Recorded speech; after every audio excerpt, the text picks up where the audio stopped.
नमस्कार दोस्तों। तमाम छात्र जो 10वीं पास है उनके लिए सरकारी नौकरी के लिए एक बम्पर भर्ती आई है। एसएससी में एमटीएस का वैकेंसी जो आया है, जिसमें आपके पद है 8,326। 8,326 दोस्तों एमटीएस में काफी है और ये इंक्रीज भी हो सकता है, ऐसा अनुमान है। तो ये कम नहीं होता है, क्योंकि इससे पीछे 5,000 4,000 भी वैकेंसी आया था। इस बार 8,326 पोस्ट पर बहाली आई है। आप इसका आवेदन कर सकते हैं और आवेदन कब कर सकते हैं इसके लिए भी डेट तय हो चुका है। तो date for submission of online application 27/6/2024 से 31/7/2024 तक। कोशिश करिएगा 31 तक नहीं जाइएगा, उससे पहले ही आप ऑनलाइन कर लीजिए आवेदन। अब इसमें एक चीज और ध्यान देना है, लास्ट डेट तो हो ही गया, इसमें स्टार्टिंग डेट है 27/6 यानी 27 जून से शुरू हुआ है, 31/7 यानी जुलाई तक चलेगा। पूरे महीने जुलाई फॉर्म भरे जाएंगे, आप पहले भर लीजिए। मेन चीज है करेक्शन जो करना होगा वो 16 तारीख और 17 तारीख को अगस्त में, 16/8/2024 और 17/8/2024 कोई भी मिस्टेक है तो उसमें करेक्शन करने के लिए, सुधार करने के लिए 2 दिन का टाइम दिया गया है। अब एक मेन बात है, आपका एग्जामिनेशन जो होने वाला है वो अक्टूबर से नवंबर में होने वाला है। तो दोस्तों जून मान लो खत्म, तैयारी आप जुलाई शुरू करते हो। जुलाई, अगस्त, सितंबर, अक्टूबर, ये 4 महीना आपके पास समय है। 4 महीना में अगर आपने 90 दिन भी लगा दिया ना, अपने आप को झोंक दिया, तो आप निश्चित है कि इसको निकाल लेंगे। तो अब रहा टोल फ्री नंबर भी है, कोई समस्या हो तो इस बार टोल फ्री नंबर भी जारी किया गया है, इस नंबर पर आप संपर्क कर सकते हैं। बात करें तो ये जो पोस्ट है, तो इस पोस्ट में एमटीएस के लिए 4887 पोस्ट है और हवलदार जो है उसकी पोस्ट है 3439। एग्जाम होगा 21 गो, टेस्ट 21 गो होगा, कंप्यूटर बेस्ड टेस्ट होगा, कंप्यूटर पर आधारित एग्जाम होगा। मतलब क्या, कंप्यूटर पर एग्जाम देना है, ऑफलाइन वाला एग्जाम नहीं, ये ऑनलाइन है, सीबीटी। तो यहां पर जो टेस्ट होगा इसमें एक ही टेस्ट है, बाकी कई एग्जाम में आप देखते हैं पीटी मेंस सब होता है, इसका पीटी मेंस सब यही है, एक के वो एग्जाम है। लेकिन हवलदार के लिए फिजिकल है, तो फिजिकल एकदम नॉर्मल है, लड़की सब तो 4 गो लड़की मिलकर बतियाइत चल जाएगी तब पहुंच जाएगी। इसके बाद हम आपको बता देते हैं कि अगर आप हवलदार के लिए अप्लाई करते हैं तो वॉकिंग है, ये 1600 मीटर 15 मिनट में मेल के लिए, पुरुष के लिए 1600 मीटर। इतना तो लोग चाय पीने के लिए चौक पर चल जाता है, खैनी चुन्ना खाइते, और लड़की सब 4 गो मिल जाएगी तो बतियाइत पहुंच जाएगी, 1 किलोमीटर है 20 मिनट में।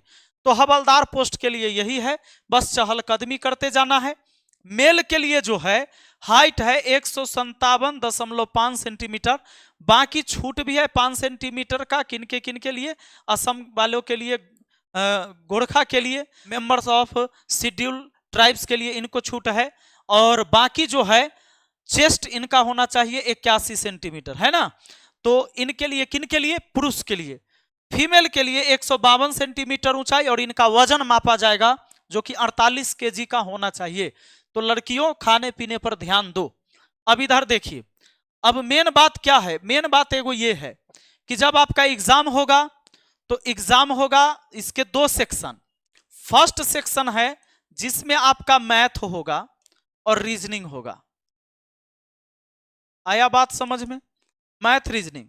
सेक्शन 2 में जीके जीएस है, जीके और इंग्लिश है। तो जीके और इंग्लिश, इनसे जो क्वेश्चन पूछे जा रहे हैं मैथ और रीजनिंग से, 20 क्वेश्चन मैथ का, 20 क्वेश्चन मैथ का, 20 क्वेश्चन रीजनिंग का, 3-3 नंबर का होगा। तो 20×3 60 नंबर, 20×3 60 नंबर। लेकिन जीके और इंग्लिश, जीके से 25, इंग्लिश से भी 25, 3-3 नंबर का, 25×3 75, 25×3 75। इसमें नेगेटिव नंबर भी होगा, नेगेटिव मार्किंग होगी। किसमें नेगेटिव मार्किंग जो होगी वो होगी आपके यही जीके और इंग्लिश में नेगेटिव होगा, नेगेटिव इसी में होगा, इस बात को ध्यान रखिएगा, नेगेटिव इसी में होगा। लेकिन इसमें मैथ और रीजनिंग में नेगेटिव नहीं होगा। तो इसमें नेगेटिव होगा, लेकिन एक बात और ध्यान देना है कि ये सिर्फ क्वालिफाइंग के लिए है।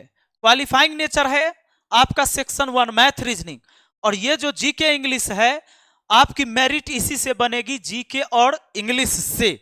अब यहां पर समझ लीजिए कि क्वालिफाइंग नेचर जो है जिसमें आपको मैथ और रीजनिंग मिलाकर 20-20 40 क्वेश्चन होता है, तो 40 क्वेश्चन में से कितना सही कर देंगे तो क्वालिफाइंग हो जाएंगे, इससे समझ लीजिए आप क्वालिफाई कर जाएंगे। अगर जनरल वाले हैं तो 30%, यानी 40 का 30% कहिएगा तब 12 प्रश्न अगर आपका सही हो गया मैथ रीजनिंग मिलाकर तो बात खत्म।